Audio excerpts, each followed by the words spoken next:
करो गुजरात का मंजर, याद करो हमने बहुत बुरे दिन देखे हैं। हमने देखा है अपने बुजुर्गों को कि घरों से घसीट घसीट के मार दिए जाते हैं। हमने देखा है अपना खून सड़कों पर, हमने नालियों में बहता अपना खून देखा है। हमने अपने मासूमों की जानें जाते हुए देखी है। हमने अपने बुजुर्गों को तड़पते हुए देखा है। हमने अपने भाइयों को मरते हुए देखा है। हमने बहुत कुछ सहा है हिंदुस्तान के अंदर, लेकिन हमने कभी हिंदुस्तान से गद्दारी नहीं की। हमने कभी हिंदुस्तान को बांटने की सियासत नहीं की। नरेंद्र मोदी, मैं बता दूं, तुम्हारी अम्मा दहेज में नहीं ले गई कि इस हिंदुस्तान को जो तुम यहाँ पे अपनी हुकूमत बरसा रहे हो, यहाँ पे अपनी चला रहे हो। हिंदुस्तान ने तुम्हें बोल दिया था और यही हिंदुस्तानी तुम्हें सबको फैला कर छोड़ेगी। ऑल इंडिया मजलिस इत्तेहादुल मुस्लिमीन, ऑल इंडिया मजलिस इत्तेहादुल मुस्लिमीन, बैरिस्टर असदुल ओवैसी, बैरिस्टर असदुल ओवैसी, मजलिस मजलिस, मजलिस मजलिस, मजलिस मजलिस।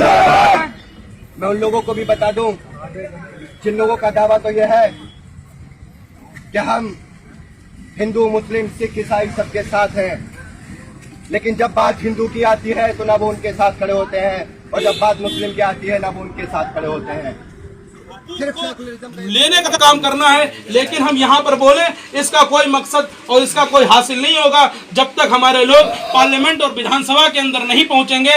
जब तक हमारे लोग वहां से खड़े होकर बात नहीं करेंगे, तब तक हमारी बात के अंदर दम और हैसियत नहीं पैदा होगी। उस हैसियत को बनाने के लिए, उस दम को पैदा करने के लिए ज़रूरी है कि हम तमाम लोग मुत्तहिद हों, इकट्ठा हों और अपनी जमात को मजबूत करें। ये जमात जो है हम सब के लिए एक ऐसा पैगाम लेके आई है इस नाजुक वक्त में, जब हर तरफ एक एक आदमी डर रहा है, घर से निकलना एकदम दुश्वार हो गया है, लोग अपनी बात नहीं रख सकते हैं। उस टाइम बैरिस्टर असदुद्दीन ओवैसी साहब अपनी जान को जोखिम में डालकर, अपनी जान को हथेली पर लेकर मुल्क के गोशे गोशे में, करिए करिए में, सड़क चौराहे के ऊपर और सड़क से लेकर संसद के अंदर तक बोलने का काम कर रहे हैं। बैरिस्टर असदुद्दीन ओवैसी साहब के बच्चे नहीं है क्या? बैरिस्टर असदुद्दीन ओवैसी साहब की बीवी नहीं है क्या? उनके घर वाले नहीं है क्या? उनके ऊपर भी जिम्मेदारी है। लेकिन बैरिस्टर साहब ने ये देखा कि इस मुल्क के अंदर हमारे ऊपर जुल्म होता है, हमारे ऊपर ज्यादतियां होती हैं, हमको मारा जाता है, हमारे बच्चों को जेलों के अंदर डाला जाता है, हमारी माँ और बहनों की इज्जतों को, असमतों को तार तार किया जाता है। लेकिन नाम निहाद जो सेकुलर जमातें हैं वो हमारा वोट लेके तो चली जाती हैं, लेकिन वो हमारे लिए आवाज़ बुलंद नहीं करती हैं। तो ज़रूरत इस चीज़ की है कि हम अपनी जमात को तैयार करें, अपने आप को मजबूत करें। अगर हम मुत्तहिद होंगे, हम एक मजबूत होंगे, तो आइंदा नस्लें इस मुल्क के अंदर अमन के साथ, खुशहाली के साथ सांस ले सकेंगी। नहीं तो वो दिन दूर नहीं कि आने वाला वक्त और भी भयानक होगा, आने वाला वक्त और भी खतरनाक होगा, और जो हम अपनी बात यहाँ पर रख सकते हैं वो हम अपनी बात भी नहीं रख सकते हैं, क्योंकि यहाँ पर एक ऐसी ताकत उभरती चली जा रही है जो हिंदुस्तान के संविधान को खत्म करने का काम करती है, हिंदुस्तान को मलियामेट करने का काम करती है, और हिंदुस्तान को दोबारा मनुवादी सोच की तरफ ले जाने का काम करती है। हम उनके खिलाफ कल भी खड़े थे और आज भी खड़े हैं और कल भी खड़े रहेंगे।